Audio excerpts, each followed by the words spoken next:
Watchword, Pride and Prejudice, Secret Files Revealed. Written and narrated by C. Taylor. Edited to meet YouTube guidelines. To read the unedited version, please click the link in the description. Chapter 13. Hours passed as Lizzie listened to Sir Lucas and Maria speak of their excitement to see the grand estate at last, though not much mention was made of their Charlotte, other than acknowledging what a fine alliance she had established with her new husband. This was followed by uncomfortable silences due to the apparent misfortune that had fallen on Lizzie by being unlucky enough to have lost the affection of such an eligible man. Of course, that was what happened. Lizzie was most concerned for her friend. Would the pleasure of being connected to a grand estate truly counter the effects of being married to such a man as Mr. Collins? Charlotte was very practical and had declared herself unromantic. Would that be enough to offer her some serenity in what would most assuredly be a challenging match? All her worries were both confirmed and relieved at first seeing her. Charlotte was unduly delighted to see her, much relief in her countenance. The previous months, as it would seem, had been trying for her. Her serenely cheerful countenance, however, remained intact. The friend that she had so enjoyed good conversation with had survived. After Mr. Collins had led the visiting party through his modest but comfortable house, Charlotte encouraged her husband to show the Lucases his garden, allowing some privacy to speak only to Lizzie. Charlotte led Lizzie to a small parlor, quiet and simply furnished, the window of which offered an excellent view of the gardens her husband incessantly tended, which were clearly well cared for and quite beautiful. "He does look to spend a great deal of time there," Lizzie observed. "I encourage him to be in the garden as much as possible," said Charlotte. "Would seem to be a good way for fresh air and exercise," agreed Lizzie. "Yes, it is, and there is his walk to Rosine's to check on Lady Catherine nearly every day." "So often is that necessary?" "Perhaps not, but I encourage that too. And when he is in the house, he prefers his book room to keep an eye on the drive should Lady Catherine's carriage arrive," admitted she. "And you prefer this room?" Lizzie was starting to understand. "Yes, so it does often pass that in an entire day we speak very little to each other." "Oh, dearest Charlotte, I find I bear the solitude cheerfully. I am quite content with my situation." Lizzie believed her. The invitation to dine at Rosings Park came within 3 days.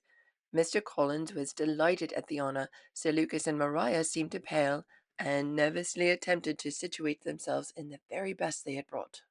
Lizzie also decided on her finest dress, though Mr. Collins assured her she need not worry about her dress. Lady Catherine liked the distinction of rank preserved, and would not think down on her for being simply dressed. That was a relief. This was going to be diverting. Lizzie sat quietly and watched Lady Catherine become acquainted with the party as they sat in her drawing room and awaited the call for dinner. Lizzie determined if one person could possess all the pomp, entitlement, self-importance, and pride for all of England, it would surely be Lady Catherine. "Your friend seems a genteel, pretty sort of girl, Mrs. Collins," said Lady Catherine. Sir Lucas and Maria, who was situated next to her, both made quiet noises of distress, but did not dare to move otherwise. "Her father's estate is entailed on you, Mr. Collins, is it not?"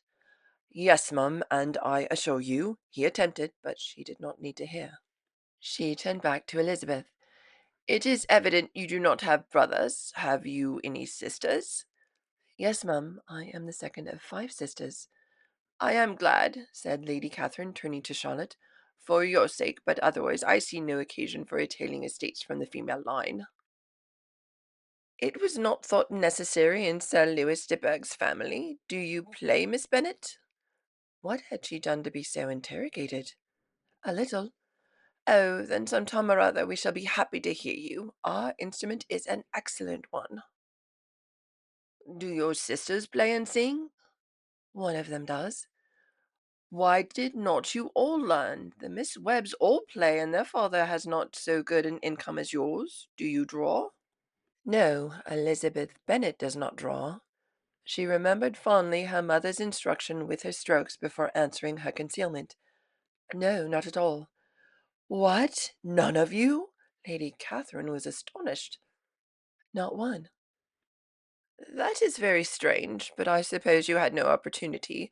Your mother should have taken you to town every spring for the benefit of the masters. My mother would have no objection, but my father dislikes London.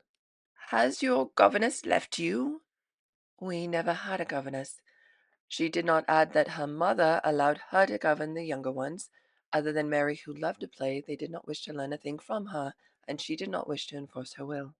If they were determined to remain ignorant, they would reap the benefits thereof. No governess? How is that possible? 5 daughters brought up in a house without a governess? I never heard of such a thing. Your mother must have been quite a slave to your education. Elizabeth could hardly help smiling as she assured her that had not been the case. Then who taught you? Who attended you?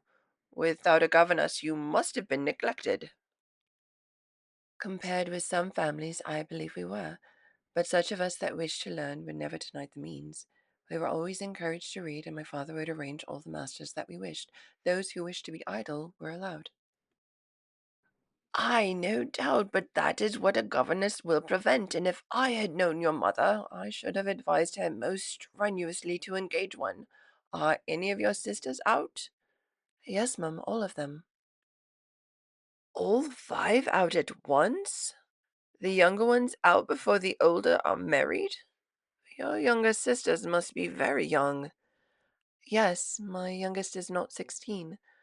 Perhaps she is full young to be out much in company. But I think it would be very hard upon younger sisters that they not have their share in society, especially if their older sisters have not the means or inclination to marry. Upon my word, said her ladyship, you give your opinion very decidedly for so young a person. Pray, what is your age? I am not 1 and 20. Dinner was then called, and Lizzie watched the famous Anne de Bourgh be assisted by her governess, Mrs. Jenkins. The poor thing did look pale, and seemed without possession of any ability to converse in society. Was that to do with her sickly nature, or, as she suspected, her mother's dominance of all conversation she would be witness to? She was quiet, hadn't uttered a word out loud, would merely lean close to Mrs. Jenkins and whisper so softly as to not interrupt the constant conversation of her mother. The dinner was as lavish as Elizabeth would have expected. She had not dined so well since being pulled from her little band of players. Lady Catherine did have an excellent cook, and she guessed he would most certainly be French. Conversation continued after dinner with tea, then cards. Lady Catherine continued to boast of her charitable works, and though Lizzie could not deny her pride, she was good at conducting what became a very enjoyable evening, and by her admission had been the hand to help many families. This journey to see her friend was becoming even more diverting than she could have wished. Sir William stayed only a week at Hunsford, but his visit lasted long enough to convince him of his daughter's being most comfortably settled. Mr. Collins devoted his mornings to driving him out in his gig and showing him the countryside. Elizabeth was thankful to find she did not see more of her cousin by alteration of Sir Lucas leaving. She followed Charlotte's example, and was very relieved to share but a few words with him in a day. The entertainment of dining at Rosings was repeated about twice a week. Their other engagements were few, as the style of living in the neighbourhood in general was beyond Mr. Collins's reach. This, however, was no evil to Elizabeth, and upon the whole she spent her time comfortably enough. Charlotte provided pleasant conversation, and the weather was so fine for the time of year that she had often great enjoyment outdoors, finally walking again in grounds more beautiful than she had yet seen in England. The estate's ground had long been secured since the loss of Lady Catherine's husband, and Lizzie could not remember when she last had no thought of the safety of her sister, and could just be. In this quiet way, the first fortnight of her visit soon passed away. Easter was approaching, and the week preceding it would bring an addition to the family at Rosings.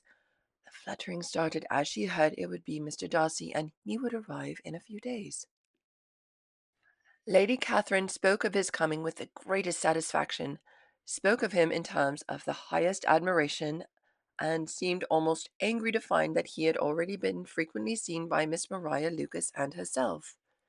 If she only knew. Maria nearly toppled over at her ladyship's sudden change in countenance at their admission. They were only attempting to add to the conversation, after all. By the next week he was seen by Mr. Collins, arriving early at Rosings. He hurried to Rosings to make their acquaintance, and came back with news that it was not just Mr. Darcy, but his cousin, Colonel Fitzwilliam, as well. The very next day both men came to call on the Collins household. I may thank you, Lizzie, for this piece of civility. Mr. Darcy would never have come so soon to wait on just me, said Charlotte, with a knowing look at her. I do not know what you mean. I am sure he dislikes me as much as I dislike him. There was resolve in her expression. Surely Charlotte would believe her. The doorbell rang, and the women awaited the gentleman in the parlour. After a quick introduction, Mr. Collins, delighted to already be engaged with Mr. Darcy, discussing their window glazing at Rosings, the subject matching the look Elizabeth noticed in her husband's eyes, and the new gentleman, Colonel Fitzwilliam, bowed deeply at making her acquaintance. Mrs. Collins, supporting her husband, and Maria, encouraged to join a conversation about a subject which she had heard much about since arriving at Hunsford, gathered at one corner of the room. Colonel Fitzwilliam entered into a conversation directly with Elizabeth, with the readiness and ease of a well-bred man, and talked very pleasantly. His cousin, however, remained quite silent with his party, as none of them seemed to require his involvement, just his attention. Lizzie was enjoying her conversation with the colonel. He was genial and quick-witted without being cruel. Seeming to need some small relief, Mr. Darcy stood and inquired about Lizzie's family. Oh, right, the story. She nearly forgot. She assured him they were all fine, then added, "My eldest sister has been in town these 3 months. Have you never happened to see her there?" He visibly bristled, as he would if presented with evidence of his perceived interference between Mr. Bingley and her dear Jane. "I regret I have not had the pleasure. Mr. Collins has inspired me to see his gardens. Would everyone be so kind as to allow me a view of them?" Mr. Collins could not utter a sound for over a minute. So that's how it was done. Mrs. Collins placed a calming hand over her husband's, and Maria could not fully contain her astonishment of the compliment, and made a noise Elizabeth could not recognize. Colonel Fitzwilliam turned to Lizzie to conceal his smile at their reactions, leaving Elizabeth on her own to conceal hers. Mr. Darcy led the party. Elizabeth was led to walk close to the colonel. Very quietly, just enough away from the others, he spoke. "My cousin requested I tell you of a side entrance at Rosings that will not be guarded tonight." Careful to not give show of any reaction, Lizzie also spoke softly. "Did he mention why I would need to know?" "There is news from London and Hertfordshire that you will need to hear." Her alarm caused a slight show of her eyes finding Mr. Darcy's that same moment. He was watching her. His eyes held hers a moment before he nodded ever so slightly. "When?" "Lady Catherine will be visiting in about an hour. If you will feign a headache, then sneak away, it will be then." She ever so slightly nodded.